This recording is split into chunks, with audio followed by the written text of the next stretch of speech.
Than this. I'm tracking the latest coming up as Mountain News at 5:30 starts now. Dedicated to Southern and Eastern Kentucky, this is WYMT Mountain News at 5:30. Good evening, I'm Steve Hensley. And I'm Olivia Calfee. A small Kentucky town is preparing to say goodbye to one of their own. Deputy Caleb Conley worked for the Scott County Sheriff's Office but was from Cynthiana in Harrison County. He was beloved by many in the town, from working on a farm to serving his country, then working as a deputy in neighboring Scott County. WYMT's Phil Pendleton spoke to folks that say they were greatly impacted by Conley. Hours before a lengthy procession came through Cynthiana, people began lining up to see it. He was such a good person to everyone and meant so much to everybody, and it's just, you know, I just don't get why God decides to take such good people so early, but because they really did take a good one. Ellington says Conley worked for her parents' farm. His work ethic, his service to his country, and dedication to law enforcement were highlighted by many who knew him. A deputy sheriff and somebody that truly, and I mean truly, loved what he did. I mean, he was 150%. Deputy Conley worked in Scott County and was very dedicated there, but the sheriff here in Harrison County says that he tried to get him to come back home many times. He loved where he was, and he loved Sheriff Hampton over there. Tony's done a great job with that office, and he was good to Caleb. The procession from Frankfort to Cynthiana involved several hundred cars and SUVs.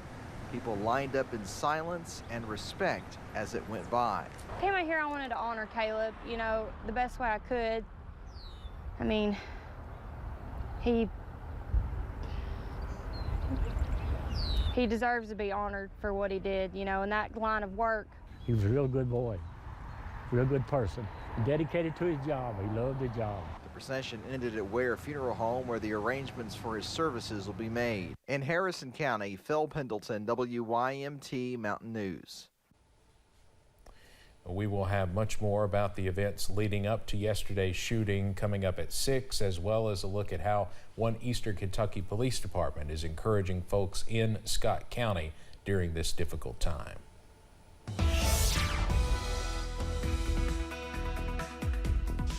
Continuing to watch some of that filtered sunshine outside today. We've lost some of those fair weather cumulus clouds out there this afternoon. 77 the current reading out here in Hazard. Here's the view from along the Mountain Parkway at Slade. They're up to 83. It's warm out there. Some of us really warm. 82 Somerset, 82 up in Lexington. A lot of the rest of us, though, in those middle and upper 70s at this hour. Dew points are still in the 50s, so it's rather comfortable outside at this point. It's a clean sweep on Pinpoint Doppler. We have a couple of showers that are eking ever so close to that Pulaski County line, but so far they're staying in Lincoln and Casey County, where they can have them at this point. Next 12 hours, we drop those temperatures into the 50s as we head through tonight. Those storms, by the way, either not moving or moving to the west, so they'd be moving out of the region. But you're likely, if you look out to the west in places like Somerset, looking up and seeing those towers. But any storms should diminish overnight. In a few minutes, though, I'll have the details on when we return to the potential for some showers in a few minutes. Steve? All right, Evan, thank you. Talks between the White House negotiating team and House Republicans continue as the two sides try to find a deal that would raise the nation's debt limit in order to avoid default. CBS's Nicole Skanga has the latest from Capitol Hill. Apart, but he thinks you can. We're just going to work. That's all. We don't have anything else. White House negotiators arrived on Capitol Hill to resume debt limit talks, but the two sides still appear far apart. Until this administration is willing to recognize that they are having record spending, record deficits, and record taxes, then we're not going to be able to come together. If you're thinking about millions of Americans losing jobs, yeah, that's concerning. A potential triggering of a recession, yes, that's concerning. The White House is offering to keep government spending at current levels for the next 2 years. Let me be very clear. We are not putting anything on the floor that doesn't spend less than we spent this year. Republicans want to cut spending even more and keep those lower levels for at least the next 6 years. The only exception, defense spending, which they want to increase. Based on what Republicans have shown us with their appropriations bills, we are looking at a 30% cut across the board to the remaining domestic programs. If a deal is reached, the House must have the bill a full 72 hours before a vote. That provision a condition of Kevin McCarthy's election as House Speaker. It means lawmakers need an agreement soon in order to pass it through the House and the Senate by the June 1st deadline. If by the end of this week we don't see any movement in Washington and the rhetoric is dark, then we'll start to see a lot of selling in the stock market. We're going to work until we get it all done. McCarthy says negotiations will continue even over the holiday weekend if necessary. Nicole Skanga, CBS News, Capitol Hill. Economists warn that defaulting could result in lowered credit ratings for America, which means everyone will be paying higher internet prices, potentially forever.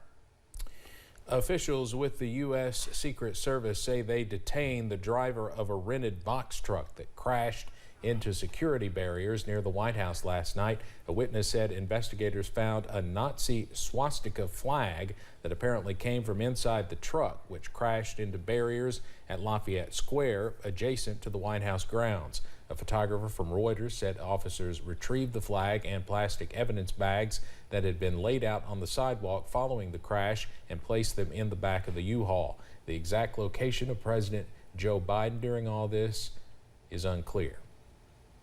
A hearing is scheduled Tuesday for Donald Trump's criminal case in New York. A judge is expected to inform the former president on what he can and cannot say publicly about the case. Trump will attend the hearing remotely via video feed. Last month, he pleaded not guilty to 34 felony counts of falsifying business records with the intent to conceal illegal conduct connected to his 2016 presidential campaign. The judge has already signed off on a protective order which bans Trump's defense team from sharing or posting any evidence prosecutors give them on social media without prior approval from the court. U.S. officials say the number of migrants approaching the southern border has significantly dropped following the end of the pandemic-era policy that allowed the government to quickly expel migrants. But migrants continue to arrive at high levels, and today House Republicans held a hearing slamming border policies under the Biden administration. CBS's Christian Benavides reports.